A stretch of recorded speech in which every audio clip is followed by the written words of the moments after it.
Over 100 television shows of ancient aliens have aired, all because of theories coming from you. What are you going to show people this time that they didn't get to see last time they saw you? You see, I have so far published 37 books. That means I have a lot of information. And in the meantime, I'm nearly 80 years old. And they all started, when I started my job, I was about a boy of 16 in a Catholic boarding school. So since the 16 years and the 80-year-old Erik Von Daniken, in the meantime, I learned a lot and I have information. Even I could talk for 3 days. It would never end.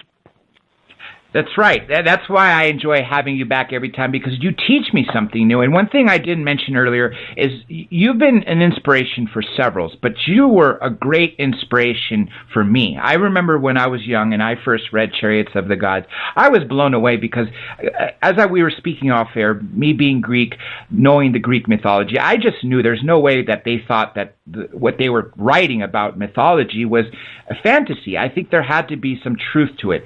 So I was already thinking around the same lines as you. But speaking of Greece, we were talking about going off here. You're going to visit some of the famous sites, Delphi. What is it in Greece that stood out to you when you visited there? When I was a boy at the high school, we had to learn Greece. I learned the old Greek language for 8 years. I lost everything. At the same time, we had to learn about Greece mythology. And even as a boy, I realized that behind Greece mythology, there is an old technology. It's not just fairy tales. Many of these things have a technological background. For example, there is the island of Crete. And around the island of Crete, there was a robot surrounding the island. The name was Talos.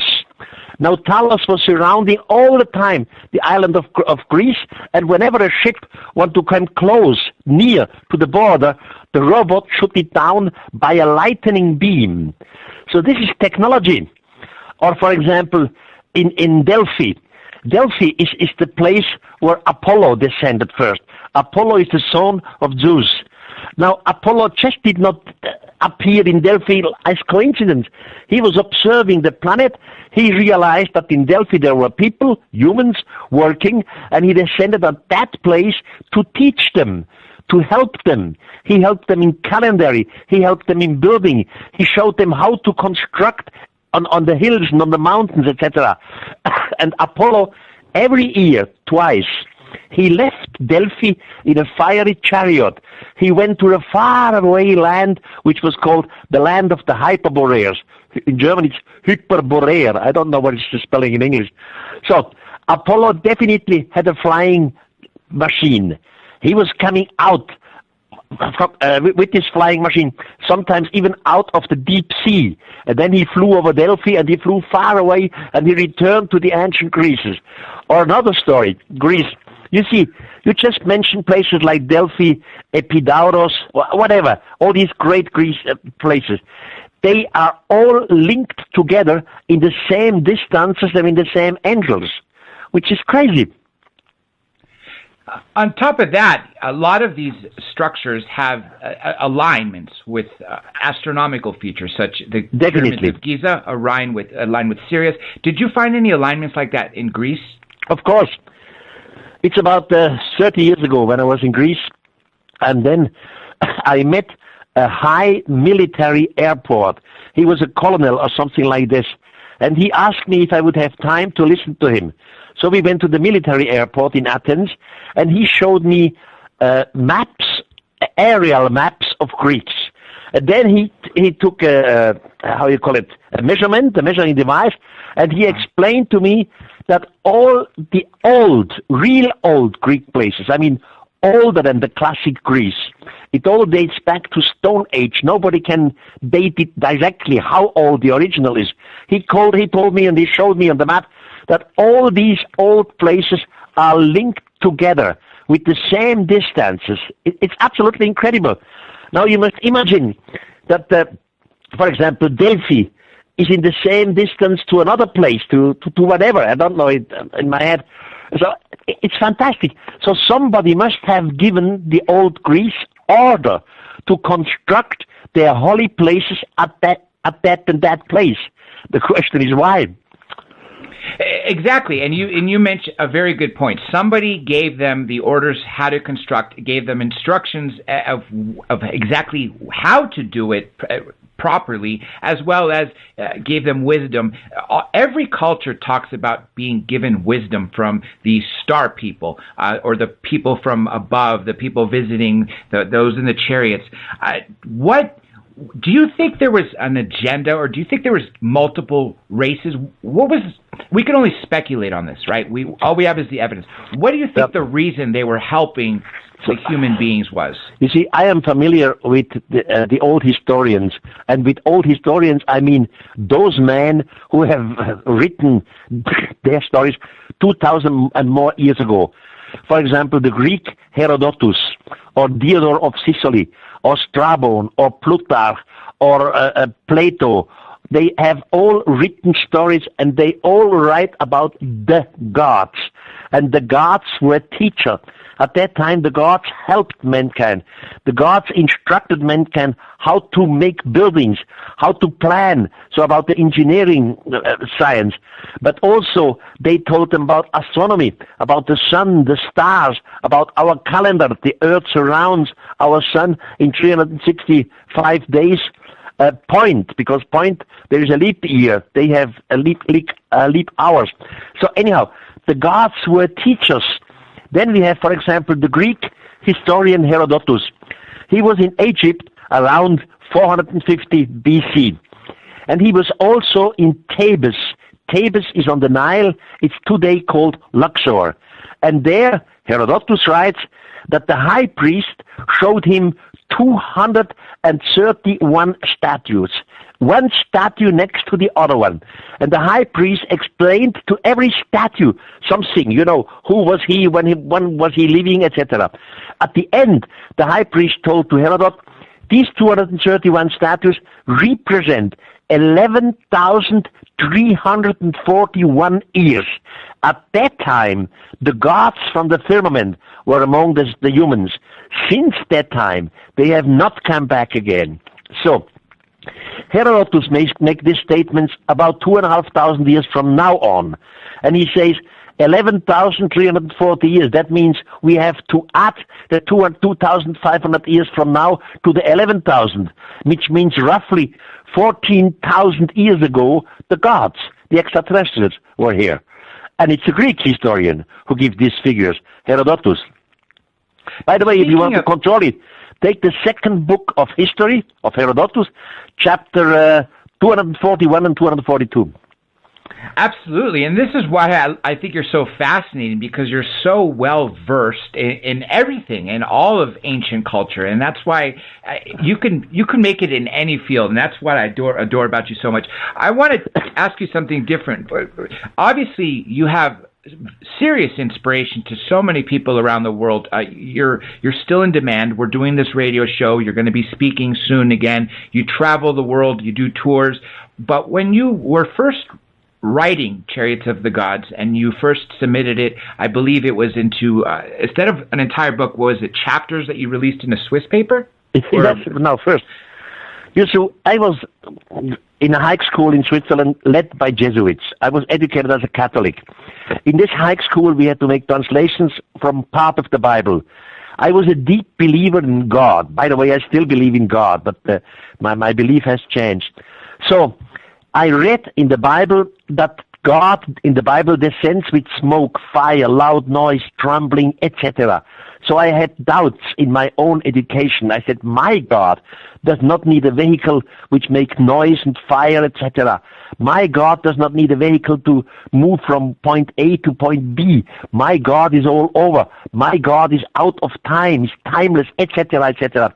So I had doubts in my own education, and I simply wanted to find out if other societies in communities in past have the same or similar stories.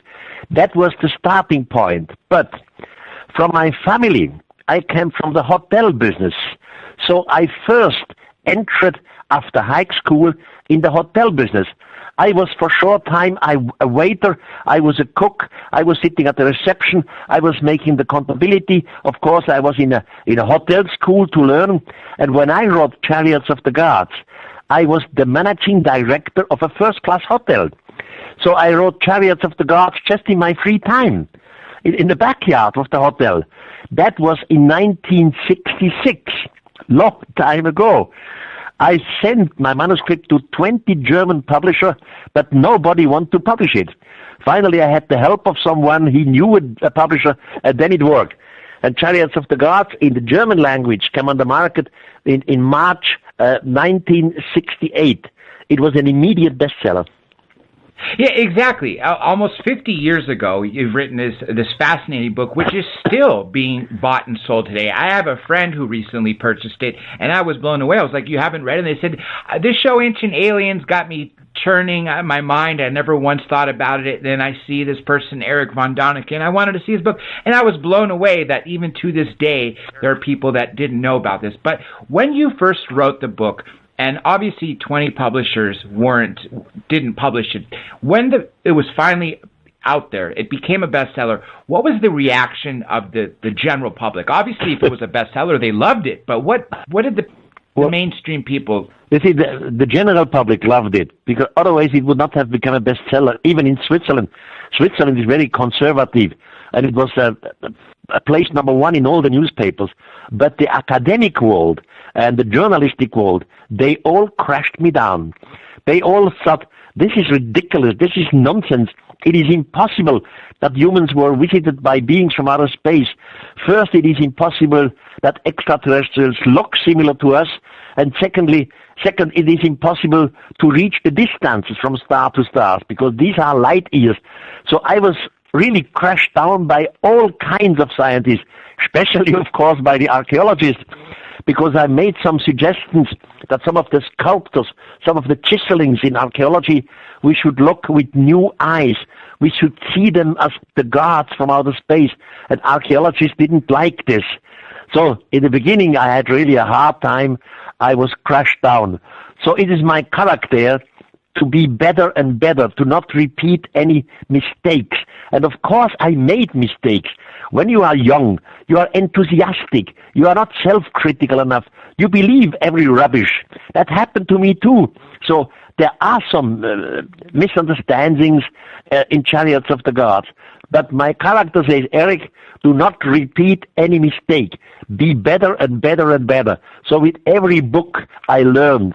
And now, in the meantime, it's 37 titles on the market, and I am a little bit proud of it.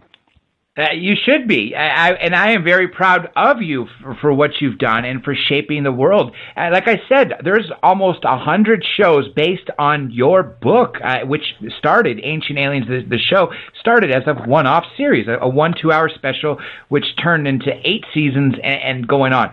So many of your fellow researchers that you were the inspiration to, Georgios Tsoukalos, William Henry, Jason Martell. As a matter of fact, Jason Martell recently was on the show, and he was talking about, he gave an alternative theory, and I wanted to ask you what you think about this.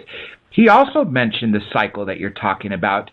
He broke it down to the same way you did, 11,000 and change, and then factor in the fact that was BC, so it brought it to about 14,000 years. And he thinks that there's a cycle, that at some point the civilization that was gone is going to return. Do you think we're on some sort of cycle, or was it they were just here at that time, did what they had to do, moved on? Well, there is a certain cycle, because they promised in the past, our forefathers, we will return. We will return in the far future, and they will return. So there is a certain cycle. According to my research, we have been visited in the past at least 3 times. Last time might be maybe 3,000-4,000 BC, and the second last time about 14,000 BC. And according to my researchers, they should return now soon again in this cycle. You see, the gods, the so-called gods, were extraterrestrials. They promised our forefathers we will return in the far future. This promise of return entered into every culture in the past. For example, when Francisco Pizarro Pizarro was the Spanish conqueror which came to South America, to Peru. When he arrived in Peru the first time, the natives believed that the Spanish man is a returned god. The same thing in Central America. Hernando Cortes was the Spanish one. He comes to the king of Moctezuma, of the Aztecs.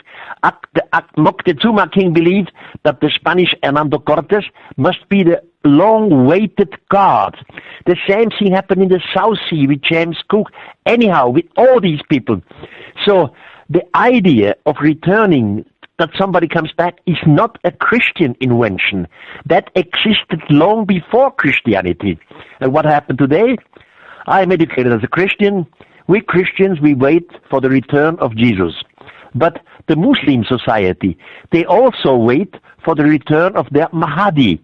Or the Jewish society, since more than 5,000 years, they wait for the return of their Messiah. So not only the cultures who died out were expecting someone, also our today's living religions. Now, to be honest, not every religion can have right. Some of them must be wrong. And I suggest they are all wrong. It's not Messiah or Mahdi or Jesus or whatever which will return. It's simply the extraterrestrials. And it's better for us humans, to be prepared for such a possibility. Otherwise, we will be shocked completely. I'm also glad, for the same reason as I said I was glad earlier, that you mentioned all these cultures. Even the South Americans and North American, Native American tribes, they all talk about the sky people saying they're going to return. And as you mentioned, the Bible, the Torah, the Quran, they all talk about a Messiah, whether it be, like you said, Christianity waiting for Jesus or Judaism waiting for their prophet to return. All of them are waiting for something, and all of them feature a great flood, which shows to me that you're right. They all can't be right, but there's something common with all of them. Absolutely, you get the point. Exactly, that's it. Well, what other commonalities did you find with all these religious books? Well, in all the religious books in antiquity, the so-called gods have descended from the sky, and in most of the cases with smoke, fire, trembling, loud noise, etc. In some of the holy books, the extraterrestrials, or at least some of the extraterrestrials, they even had sex with humans. Now that seems from the beginning on very stupid, because one should think, well, extraterrestrials, it is impossible to have sex with humans because they have definitely a complete different evolution and they have not the same sexual apparatus. But there is another theory which is called panspermia. According to panspermia, the extraterrestrials who were here look similar to us and we are the offsprings of it. In that case, that means they were similar looking and sex would be possible. So this is in different religion the case. By the way, even in the book of Enoch, where he even gives the names of the one who had sex with humans, or in the Bible. Just go to take your Bible, which you have in your office somewhere, and read Moses, first book Moses 1:6. And there you see, when the sons of the gods saw that the daughters of men were beauty, they took them to wife. Which sons of which gods? So this is common in many religions.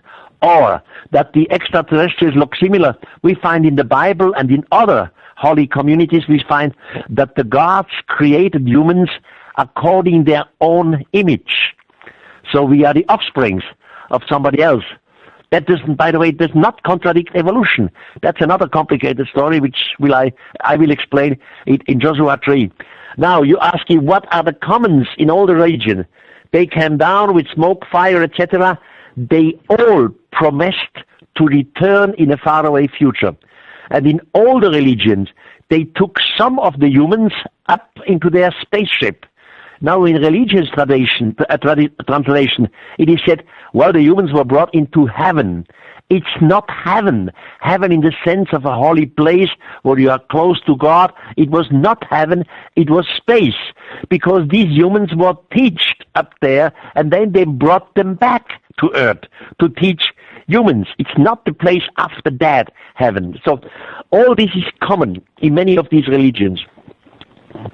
I'm glad you brought up Moses, the exact quote, because it's right there in the Old Testament. People cannot dispute the fact that it says the sons of the gods saw that the women were beautiful and had sex with them. And depending on which version of the Bible you read, it varies words with one way or another, but it says the exact same thing. The sons of the gods. In some of the Bible, they say the sons of the gods.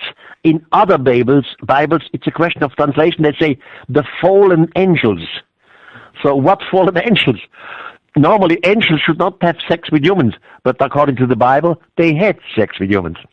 That's right, and it's in the Bible, and that's why I think so many people cannot dispute the fact that it's in that ancient holy book. I'm glad you brought up the fallen angels. A lot of people think that these extraterrestrials that visited us thousands of years ago were what they call Nephilim. Do you know what the Nephilim are? Yes, of course. I mean, I knew very well my late friend Zachariah Sitchin. And he made these translations, and he came up the first time with the name of Nephilim. Nephilim is the same. They were the visitors from outer space. It's just another word for them. Zachariah Sitchin, in his books, the 12th Planet, and other books, he comes up with the story of the Nephilims. Yes, that's right. And that's leads me to the next question, is you inspired so many people throughout your life. Now, who was your inspiration when you were researching and going through, your young life, entering into this world of showing the truth? My inspiration was definitely the Bible. Absolutely the Bible. We had, I said before, to translate parts of the Bible from Latin to Greek and from Greek to German. And then you read, for example, Moses in the beginning.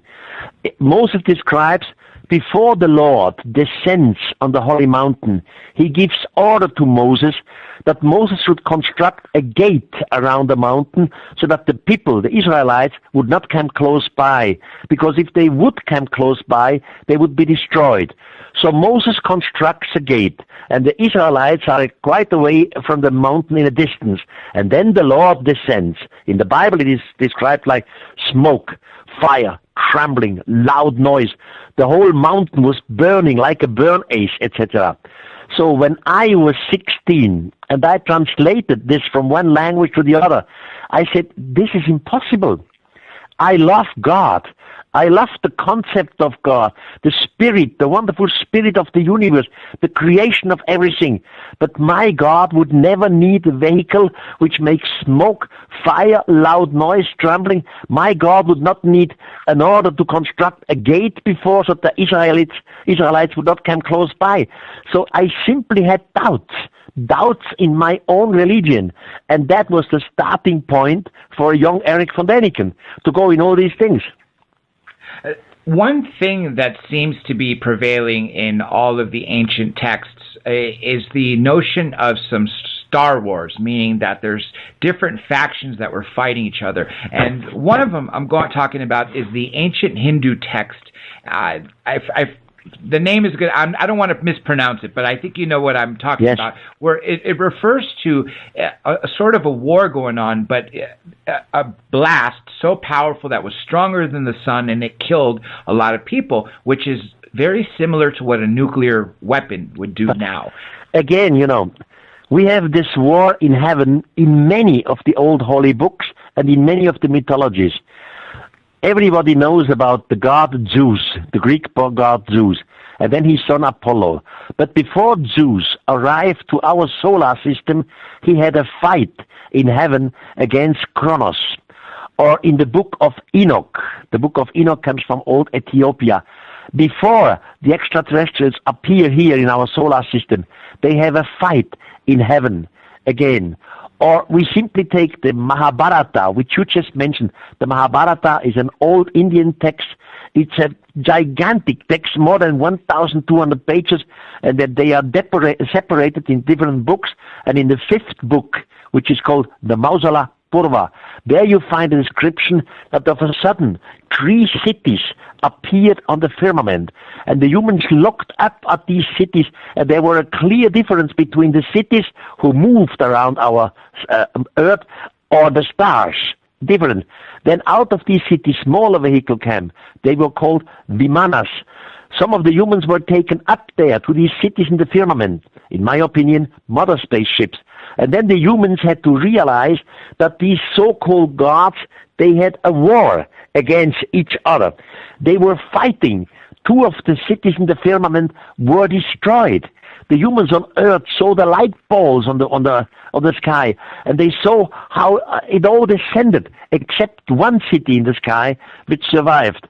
Now, I have often been accused by critics to say, come on, Erik, this is all just fantasy. That's imagination. And of course, we humans had a great imagination. Without imagination, there would be no science today. But our critics always forgot one thing.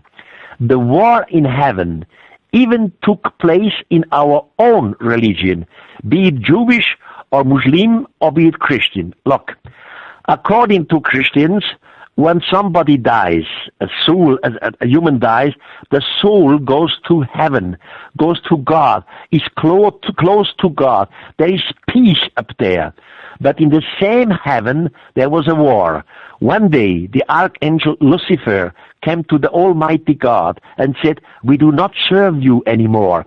Then the Almighty God gave order to the archangel Michael to destroy Lucifer and his disciples. And Lucifer was thrown out of the heaven. So here we have a real contradiction. Heaven in religion means place of happiness. Be near to God. If you are happy, there is no war. There is no opposition. Both cannot exist at the same time. So it was not a war in heaven, it was a war in space. And that's what all religions say. Again, another thing you mentioned, that this transcends every religion and everything. This is something that you could find in every religious book, and if it's not a religious book, you could still find references to these Star Wars, for lack of a better term, in every ancient culture.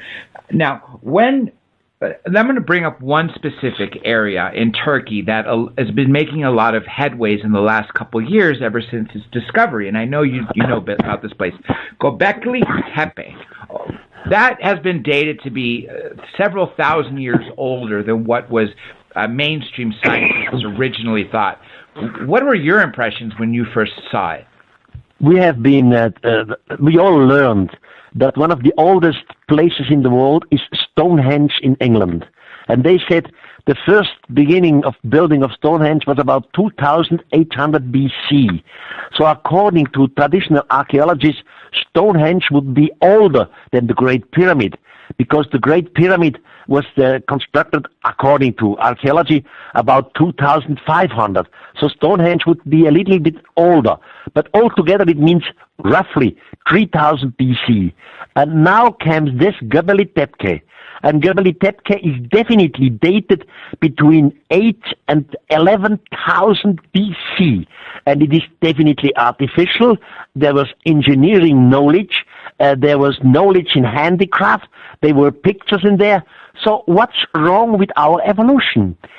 According to Göbekli Tepe, neither Stonehenge nor pyramids were the first buildings which mankind did. So it always goes deeper back. And finally we end to the place of Herodot, 14,000 BC. Now the question in Göbekli Tepe is, why for heaven's sake have our Stone Age people constructed such gigantic places? There are monoliths there on this place. There is nothing near it. The next river is about 6 kilometers away. Workmen who work on the Göbekli Tepe, they always need water. So why has it to be this place exactly? There comes mythology. We all know from the Bible Abraham, one of our forefathers. Now Abraham, the Abraham story does not only exist in the Bible, you have some apocryphic texts. And one of these apocryphic texts is called the Abraham Apocryphic. There you read a story that Abraham, one evening, he was sitting out in his garden. And the place where Abraham was living was just very close to today's Göbekli Tepe. Then two beings came down from the sky, and Abraham realized very quick they are not humans. He said, I never saw these beings on earth. they did breed, but not like we humans breed. The two beings, they asked him if he wished, they would take him up to heaven and to teach him. Abraham says, yes, I'm happy to go with you. They bring him up to the sky. Abraham describes it, they brought me up like with many, many hot winds. Then he's up there and he sees something which he cannot explain. He says there were gigantic round things, I have no word for it.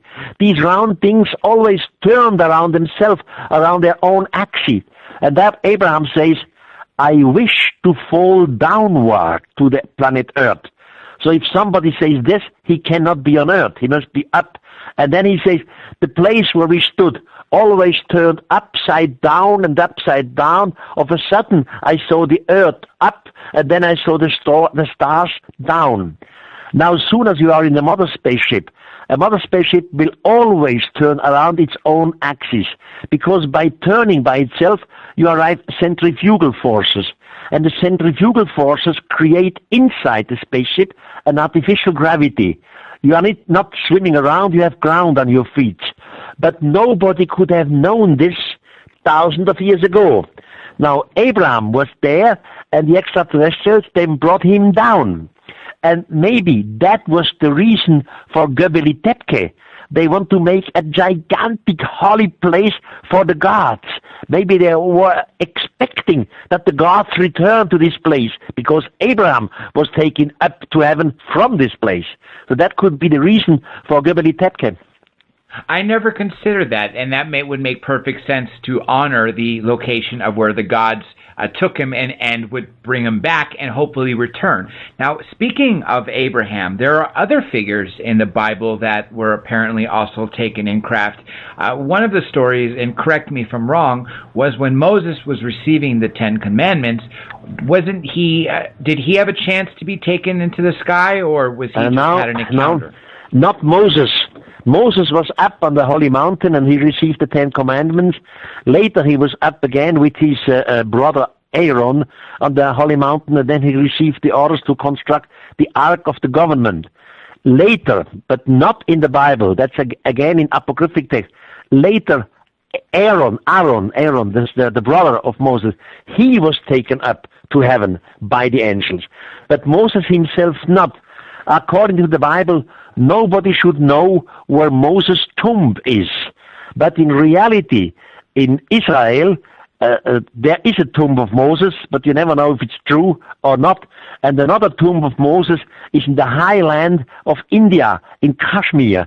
I was there. So we have two tombs of Moses, which in reality, according to the Bible, should not exist, because nobody should know where Moses was buried. Interesting. That's a fact I didn't know about. Well, you brought up the Ark of the Covenant. Obviously, to think that we can get two animals of every kind and have them on a boat that will stay afloat for a great flood for 40 days and 40 nights, and then expect all these animals to breed and repopulate the world may not necessarily sound the most logical, especially since some of these animals may not necessarily be breeding. What's your take on the Ark of the Covenant? Well, now we're talking about two different things. The Ark of the Covenant is an object which Moses made, and the other is the Ark, for the Great Flood. Yes. So you mean the Great Flood? Well, again, in the Bible, we read that God commanded Noah to construct an ark, a ship. He gives an exact measurement. And as we said before, two animals of each sort, male and female, went in there, and Noah and his family. But that story is not unique in the Bible. We, educated as Christians, we just know the biblical version. But, for example, in South America, there is an Indian tribe called the Kogi. The Kogi live in Colombia. Their city is called Buritaca dos Cientas. I was there, and the Kogi tradition says the same thing as we find in the Bible, just with other words. Well, some descendants from the sky came, and they warned the human that the gigantic flood would happen, and that most of the planet Earth with all the animals and the humans would be destroyed. And they construct an ark, a ship for the survivors. So we have this also in South America, the story. Among the Arabian world, you have it. For example, in Africa, in today's Republic of Mali, there is a tribe called the Dogon. The Dogon, again, know the story of the ship which survived, but it was extraterrestrials who constructed the ship in that case. So obviously, in many religions, we have these traditions. The other object is the Ark of the Covenant, which was a holy object. Nobody knows in reality what it was. Some religious teachers say, well, in the Ark of the Covenant, they were the 10 Commandments. Others say it's just empty because the Spirit of God was in there. Nobody knows what it really was. But the fact is, the Ark of the Covenant was dangerous. Many deadly accidents are described in connection with the Ark of the Covenant. Today, the rest of the Ark of the Covenant are in the Ethiopian city of Aksum, deep in the ground under the Cathedral of the Holy Virgin Mary. And just last year, the boss or the chief of the Orthodox Church of Ethiopia said, yes, I saw the Ark of the Covenant. It is not human. It is not made on this planet. So what it is, nobody knows, because we have not filmed it and photographed it. It's not possible to see it. You're absolutely right. Some people say that it houses the 10 Commandments. Another theory I've heard was that it provided the manna that led people to stay alive in the desert. Yeah, not the Ark of the Covenant directly, but the Ark of the Covenant was, so to say, the generator. You see, there was a machine which is called the manna machine. This is a construction of two British gentlemen, George Sassoon and Rodney Dale. They constructed really step by step the old traditions, and out came a machine which produced a special algae, which could be a basic nourishment. But this machine needed energy. And the energy came from the Ark of the Covenant. So the Ark of the Covenant was, so to say, a mini nuclear reactor, very dangerous, but at the same time, it produced energy for the manna machine. Interesting, and that makes total sense that we have to think outside the box, that we didn't necessarily create these, that these were given to us by the so-called gods who may have been looking out for us or protecting their investment, per se, if we were doing work for them. Now, lost cities. A lot of people talk about Atlantis. Other people talk about this place called High Brazil, which was located near the UK, called the Celtic Atlantis. What are your thoughts about Atlantis and any lost city such as that? Well, I have some 15 years ago published a book about Greece, and the name of the book is In the Name of Zeus. And there I have 2 chapters about Atlantis.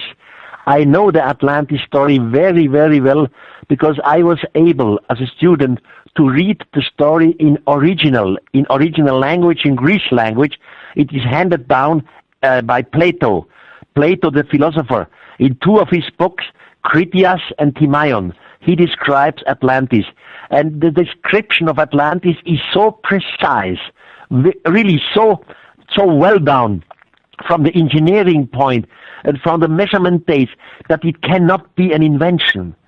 I absolutely believe that Atlantis did exist, but no one knows for sure where it was. There are many, many speculations and calculations where it could be. In Greece, they say Atlantis was in the Mediterranean Sea. It was there and there. Others say, no, it was in the Atlantic. And again, others say it was there where today Cuba is, where Bimini is, in the so-called triangle, the dangerous triangle, the Bermuda Triangle. So for sure, nobody knows because we have not found it. We have not filmed Atlantis under the sea. But I'm absolutely clear Atlantis did exist. And Atlantis, by the way, was created by one of the gods. You see, in the book of Enoch, there were many of these extraterrestrials, and they were all teachers.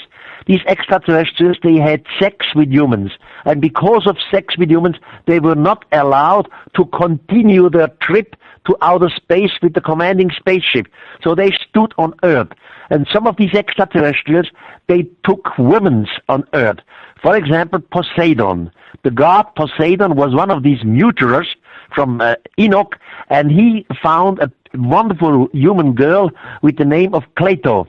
And because he had sex with Cleito and Cleito made children, he constructed Atlantis. Atlantis was in the beginning the protecting island so that his enemy could not attack his family, his wonderful sons and girls and his wife. That was the beginning of Atlantis, created by a god, by Poseidon. That actually I didn't know, but that would make sense because a lot of people, when they spoke about Atlantis, said that it was an island that housed great architecture, a higher advanced civilization that was wealthier and more intelligent. And so it just makes perfect sense to know that maybe it was constructed by something else and left entirely as something else. Now, I'm going to ask you about a few specific technologies. One thing that came forward to me that blew my mind was when people in Egypt, archaeologists, discovered the Baghdad battery, the fact that they were able to create a reaction, an electrical reaction with citric acid, whether it be lemons or oranges, and vinegar. And I thought that was fascinating. They were able to create, 4 volts of energy? Yeah, and that's not only one example. In the meantime, 4 of these batteries were found, 2 in Egypt and 2 in Iraq. And we have made a copy of this battery for us in Interlaken in Switzerland. We still have this famous park, which was called the Mystery Park. It's still there. And there we have a copy of that battery, exactly copied from the original. And every tourist can watch it soon as we add a little acid, be it vinegar acid or lemon acid, then you receive 4 volts. So electricity existed in the past. Not for the common people, not for everyone, but at least for the priest. The priests had the power, and they could enlight some bubbles and impress the crowd. That's right. Then the priest was some of the most powerful people. It was in Egypt. It was the pharaoh and the high priest. They were the ones that had the knowledge. They were the ones that made the decisions for everyone. And so the technology always came from the gods. It was the gods who were the teachers who told them, you can do it this and this way, you can impress your crowd, your people, by doing this, so they will respect you, they will be afraid of you. The technology always came from the extraterrestrials. Another piece of technology, now this is going back to Greece because obviously, we've been talking about Greece because of the fact that you're going to go there and I'm Greek. The Antikythera machine, going back thousands of years, and some people say is the earliest form of computer, which is so far advanced of the time, what ancient Greeks were doing then to create such a machine. What are your thoughts on that machine? You see, the machine was found on a little island, but in the sea, under the sea, under the water. The island is called Antikythera. That's why the mechanism is called the machine of Antikythera. For some 40 years or more, the public could never see the machines of Antikythera. It was not seen for the public. By the way, the machine was found in the year 1901, so a long time ago. In the meantime, the situation has changed. Some professors in the United States, Professor Dr. Solar Price, they have looked carefully to this machine. It has different cogwheels in different sizes, etc. And it turns out the machine was some sort of planetarium. It showed the surrounding of the planets in our solar system. But the problem is, in our solar system we have planets like Uranus, Neptune, Pluto. Pluto is far away. Some thousands of years ago, nobody knew about Pluto. But it's part of the mechanism of the machine of Antikythera. So where does the knowledge come from? The Antikythera machine is not an extraterrestrial object, but the technology behind it, the knowledge behind it, is extraterrestrials. It's far behind the knowledge of our Stone Age people. Some humans made it with their hands, but under the guidance of some gods. Exactly. It was used by humans, Earth objects, Earth materials, but the plans obviously were given by the people who gave them the wisdom. Exactly. Which were the extraterrestrials. Another thing that always, an object from antiquity that always stands out in my mind, going back to Egypt now, is that little model, gold model. It's very small that looks like a shuttle, a modern day shuttle. And in the show Ancient Aliens, one of the episodes that all you did was you created a model of it, attached a propeller, and the airplane flew. What do you think the Egyptians were thinking, or what were they seeing when they created something that looks so familiar? We have different of these models. One of them you just mentioned, it was found in Egypt, and it was on an exhibition for decades in the Egyptian Museum. It's still there today in the Egyptian Museum. Another of these aircraft models was found in Colombia. In Colombia is a place called Tierra Dentro, which means translated inside the earth. And in Tierra Dentro there were found different tombs of high priests or of very wealthy persons, meaning 2,000 years in the past, 2,000 years before Christ. And in their tombs, some of these aircraft models were found. They were golden, so it must have been something very important, not just a silly insect or a fly. They were golden, and they were in the tombs of these rich Indian leaders.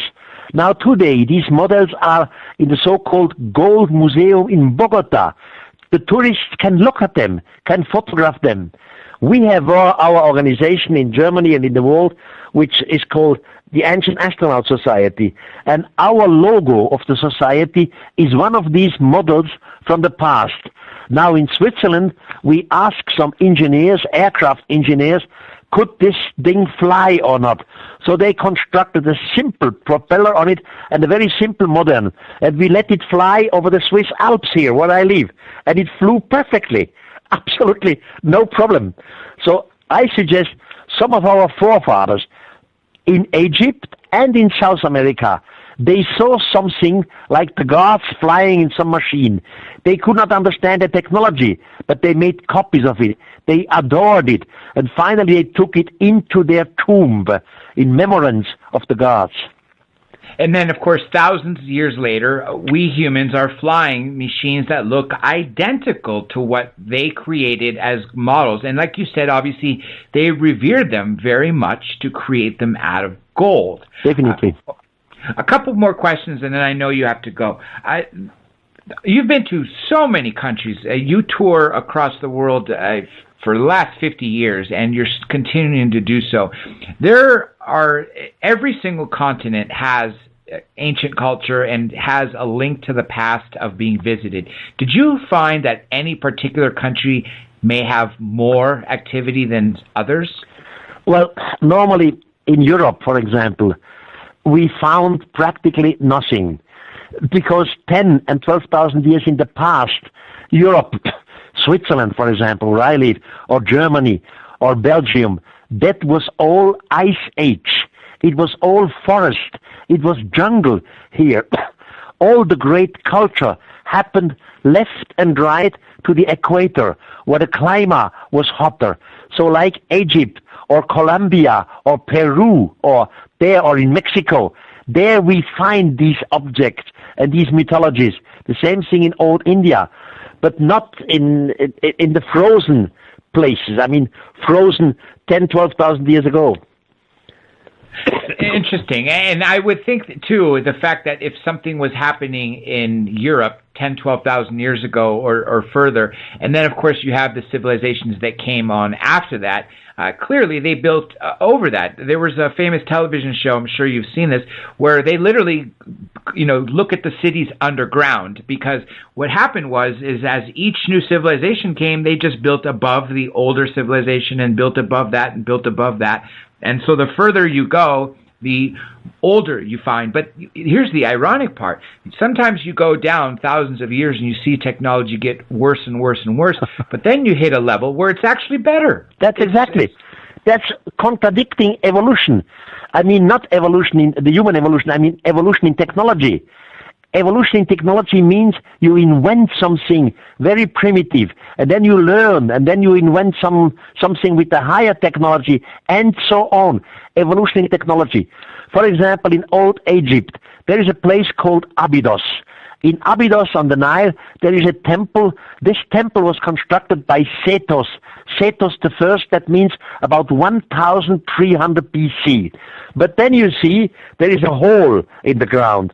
And in this hole, you see gigantic megalithic structures.